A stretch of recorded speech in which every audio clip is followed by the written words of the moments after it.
Praise the Lord, brothers and sisters. ஆண்டவரும் இரட்சகருமாகிய இயேசு கிறிஸ்துவின் இனிதான நாமத்தினாலே இந்த நேரத்திலே இந்த நாளிலே உங்களை சந்திப்பதிலே நான் மகிழ்ச்சி அடைகிறேன்.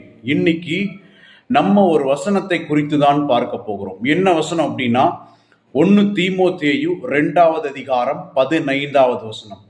அதில் ஒரு வார்த்தை வருகிறது. என்ன வார்த்தை அப்படின்னா, பிள்ளை பேற்றினால் ஸ்திரீயானவள் ரட்சிக்கப்படுகிறாள். இந்த வார்த்தையை தான் இன்னைக்கு நம்ம தியானிக்க போகிறோம். நல்லா கவனிச்சுக்குங்க.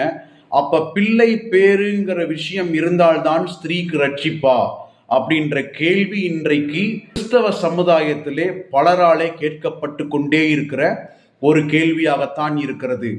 இதனுடைய ரகசியத்தை தான் இப்ப நம்ம உடைக்க போகிறோம். இந்த இடத்துல தமிழ் வேதாகமத்தில் பிள்ளை பேறு என்ற வார்த்தை குறிப்பிடப்பட்டிருக்கிறது.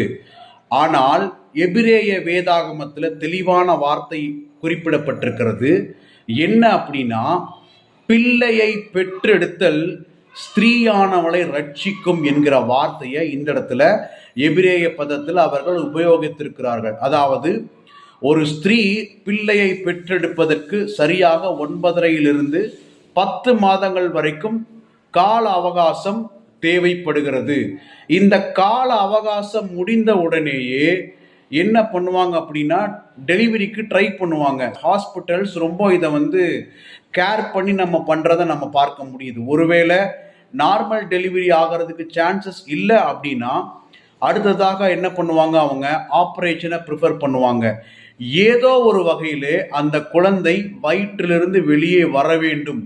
இதுதான் இந்த வசனம் குறிக்கிறதே தவிர, பிள்ளை பேற்றினாலே ஸ்திரீயானவள் ரட்சிக்கப்படுகிறாள் என்கிற ஒரு வார்த்தையை இந்த கிறிஸ்தவ சமுதாயம் தவறாக திரித்து போதிக்கிறார்கள். இதை நீங்கள் நம்பவே வேண்டாம். அப்படின்னு பார்த்தா திருமணமான பெண்கள் மட்டும்தான் இந்த பூமியில பாதுகாப்பாக இருக்க முடியும் என்கிற ஒரு கோணமும் நமக்கு இதிலிருந்து வருகிறது.